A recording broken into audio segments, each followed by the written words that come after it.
Nous sommes à présent en plateau avec Éric Graland et Jérôme Balaï. Bonjour messieurs. Bonjour. Alors on va commencer avec vous Éric, on va parler de l'entreprise du coup dans laquelle vous êtes tous les deux associés, Upsell. Est-ce que vous pouvez nous présenter un petit peu l'activité de Upsell? Alors Upsell, c'est le leader français des forces de vente externalisées. L'entreprise emploie un peu plus de 150 salariés, tous en CDI et à temps plein. Nous sommes installés en région parisienne, à Montrouge précisément. Et puis d'autre part, on a une croissance qui est plutôt intéressante, plus 25 en moyenne sur ces dernières années, et on fêtera nos 10 ans en 2020, donc dans quelques jours. Donc une entreprise qui a presque 10 ans, vous nous l'avez dit, donc leader français de la force de vente externalisée. Qu'est-ce que ça veut dire la force de vente externalisée? Alors la force de vente externalisée, c'est finalement assez simple. Nous sommes la force de vente de nos clients. D'accord. Donc autrement dit, nous prenons en charge avec des équipes dédiées de commerciaux et de managers la fonction commerciale des entreprises qui nous confient le soin de leur développement commercial. Donc ça veut dire en fait que vos clients entre guillemets n'ont pas de force de vente en interne, leur force de vente c'est les forces de vente d'Upsell. Alors c'est tout à fait exact, soit effectivement elles ont pris la décision de ne plus avoir du tout de force de vente en interne, ce qui est la majorité de nos clients, soit elles ont conservé encore une partie de leur activité en interne, probablement pour des benchmarks ou tout simplement pour d'autres raisons plus stratégiques. Et ensuite, ils viennent faire appel du coup aux forces de vente d'Upsell. Jérôme, justement, est-ce que vous pouvez nous parler un peu des raisons ou peut-être tout d'abord de la typologie de clients qui fait appel à de la force de vente externalisée? Ce sont en général des industriels de la grande consommation ou des laboratoires pharmaceutiques. Nous avons un client, par exemple GlaxoSmithKline, que vous connaissez probablement, avec des marques comme Voltaren, comme Polydent, Aquafresh, Sensodyne. Nous avons d'autres secteurs d'activité comme le petit électroménager, De'Longhi, Kenwood, Braun. Donc en fait, nos clients finalement nous demandent de visiter l'ensemble des circuits de distribution français, la grande surface alimentaire, les hypermarchés, les supermarchés, même les magasins de proximité urbains, les grandes surfaces de bricolage, du type Leroy Merlin, Castorama, dans lequel vous faites vos courses comme tout le monde. Nous avons aussi beaucoup de forces de vente qui visitent les darty, les boulangers. Et puis bien entendu, nous avons ouvert une activité santé il y a maintenant quelques années.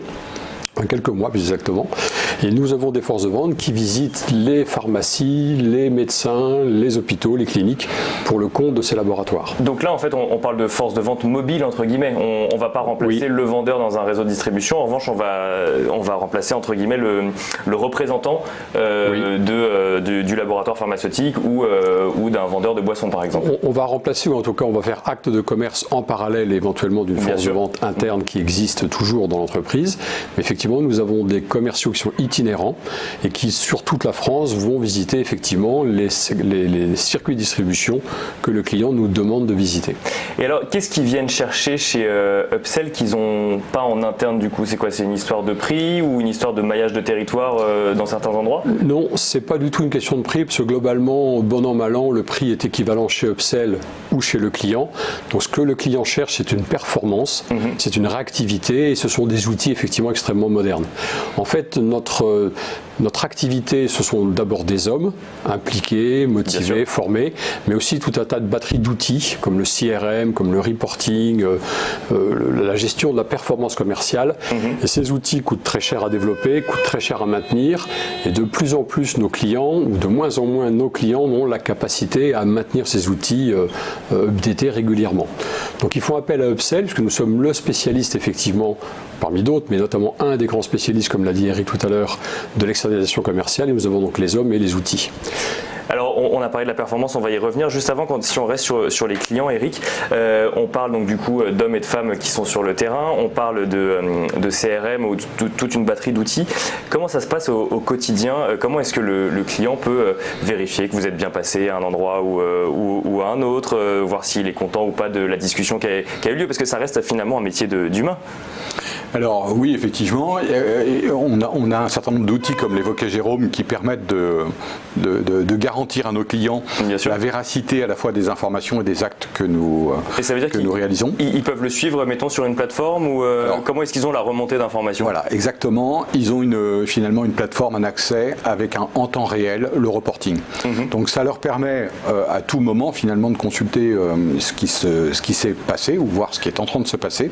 Donc ça c'est assez unique sur le fait de l'instantanéité finalement des données. Bien entendu, ces données, elles sont étayées, elles sont garanties. Pourquoi ? Parce que nous réalisons systématiquement des prises de photos avec des situations avant, après, passage. L'ensemble des données sont finalement analysées et triées pour garantir leur véracité. Maintenant, c'est pas le seul élément d'échange que nous avons avec le client, parce que le reporting immédiat, c'est bien. Mais l'échange en direct, c'est aussi pas mal non plus. Bien sûr. Oui. Et donc, du coup, nous avons des rendez-vous réguliers avec nos clients, donc qui dépendent finalement un petit peu de leurs attentes et de leur mode d'organisation. En général, au minimum une fois par mois, physique, face à face, avec toute l'équipe au moins une fois tous les trimestres.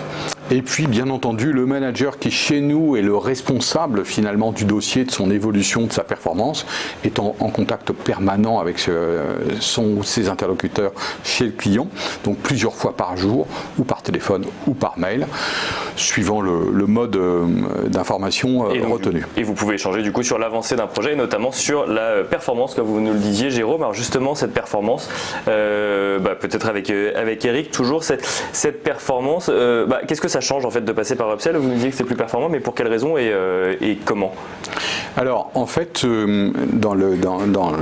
sur l'historique que nous avons, nous constatons que nous réalisons un tout petit peu plus de visites réelles que la majorité finalement des forces de vente précédentes, qu'elles soient d'ailleurs externes pour certaines ou internes. Et ça, c'est lié au système effectivement que nous avons mis en place, à la fois d'optimisation des plans de tournée, vous posiez la question tout à l'heure, mais aussi la présence de balises de géolocalisation dans les véhicules. Et donc à partir de là, ceci étant contractuel avec nos collaborateurs, nos salariés, c'est quelque chose dont ils ont connaissance bien entendu, ils s'engagent à respecter les règles contractuelles que nous avons ensemble. Donc en fait, c'est une série de process qui fait que derrière la performance est là. Alors plus de visites, voilà, donc plus de visites égale déjà un peu plus de performance. Exactement, et puis y a pas de secret, ensuite, au-delà de ça, on s'attache aussi à ce que ces visites soient plus rentables. Donc autrement dit, pourquoi on y va ? C'est du process, donc c'est de la méthode de vente, mais aussi systématiquement à devoir pour le commercial justifier finalement des actions qu'il a réalisées par principalement des relevés d'informations, mais aussi beaucoup de visuels, situation avant, situation après.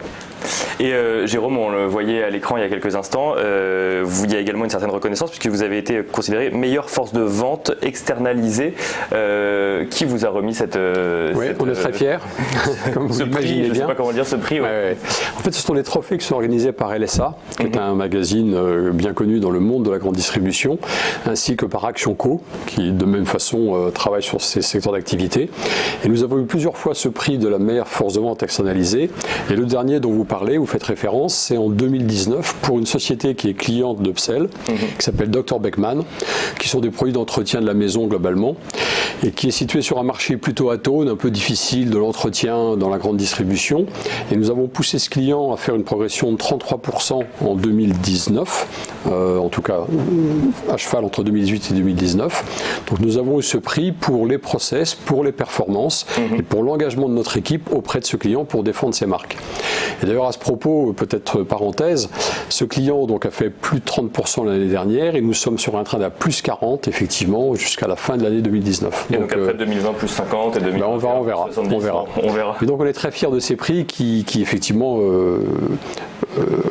récompense finalement une performance commerciale, mais surtout un process, comme on le disait tout à l'heure.